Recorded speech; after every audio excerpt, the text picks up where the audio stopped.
14.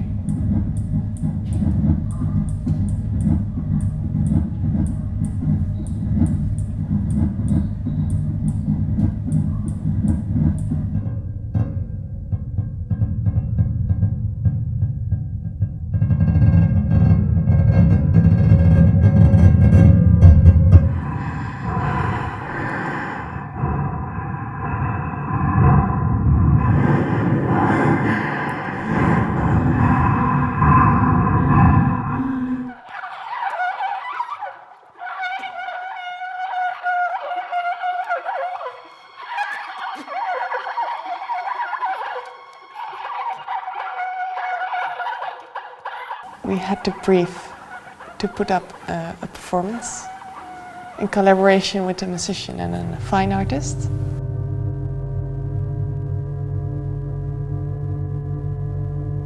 It was my first experience working with a visual artist, so at the beginning it was a question mark and it was really exciting, but at the moment also it felt challenging. I heard about this project through the Barbican and thought it was a good opportunity to integrate with different forms of art.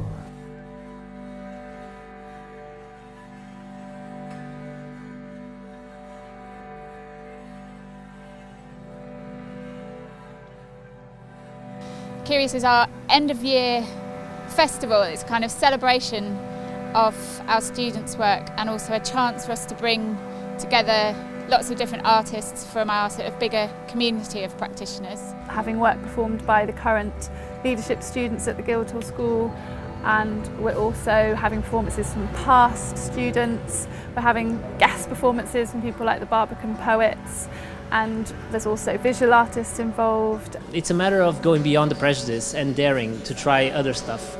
And sometimes you manage still to engage the communities, probably even more, because in a way you stand out when you do something different.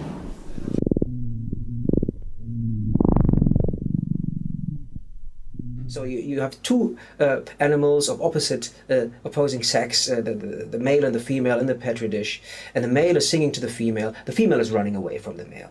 And the better the male sings, the slower she runs away, eventually standing still and admitting the male for copulation. It started more than half a year ago, I think in October last year or something. My flatmate Peter is a PhD student at the University College, and he is a computer scientist and he was working with fruit flies, and I thought it was quite fascinating when he was talking about it. And I started to read a little bit into it, and then I discovered that fruit flies sing courtship songs. And that was, of course, that triggered something, because as a musician, like, what? Really? Are they singing songs?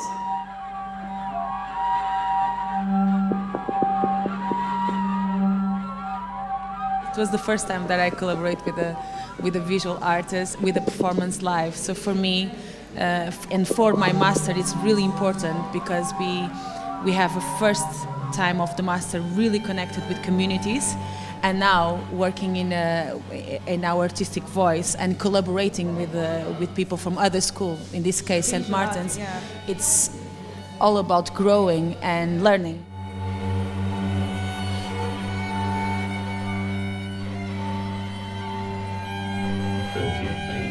If you really ask from your audience to go to the limits of their comfort zone, you need to do that. You need to be brave and do that first.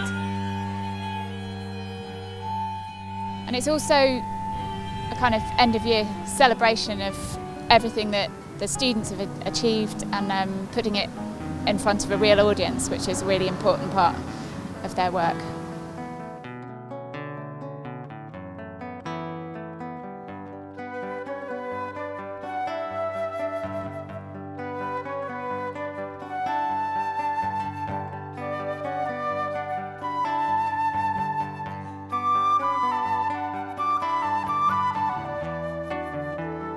Everybody involved with it has been really, really nice, and artistically it's been really kind of, I think, quite fascinating. But seeing that today they're also doing a kind of community project as well is really heartening. So I think in many ways it sums up what's permeated the place over the years from time to time. It's helped my creative mind, and to be open to experiment with different sounds and just be experimental basically. I really hope that we can keep working together and that we can keep like, you know, doing amazing things, and this is just the first. I really hope so. What I've loved about working with the Guildhall and Barbican and Creative Learning is that it's the cross arts element. So I do, having come to it just as a page poet, essentially, I've become someone who performs, and someone who performs with musicians or with artists or visual artists, and that's, you don't really get that opportunity anywhere else.